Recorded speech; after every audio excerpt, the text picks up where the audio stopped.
Hi everyone. Let's talk about how to use Coinbase Commerce for merchants and phone. So let me tell you guys, there is no dedicated Coinbase Commerce mobile app on the Apple Store or Google Play Store.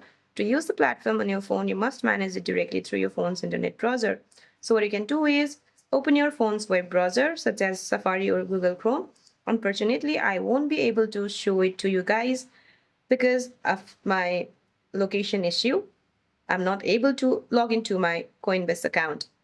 But still, I can tell you guys verbally how to do it. Now, once you head to your Safari or Google Chrome, navigate to the official Coinbase Commerce dashboard and log into your account using your merchant credential.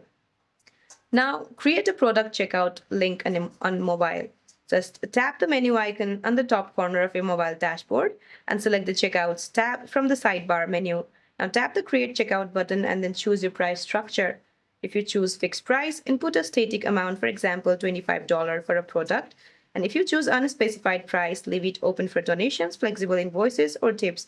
Now enter the product name, brief description, and upload a product photo from your phone's camera roll. Then tap Create Checkout to generate your link and tap Copy Link to save it to your phone clipboard or send it via message apps. Now, if you're selling goods face-to-face, your phone can act as a checkout screen. Just generate your checkout link following the steps. Just generate your checkout link and then tap the link on your phone to view the customer checkout page. Hand your phone to the customer or have them scan the automatically generated QR code using their own mobile crypto wallet. The client signs the transaction from their phone wallet to complete the purchase instantly. So that's it for this video, guys. I hope this video is helpful. See you in my next one.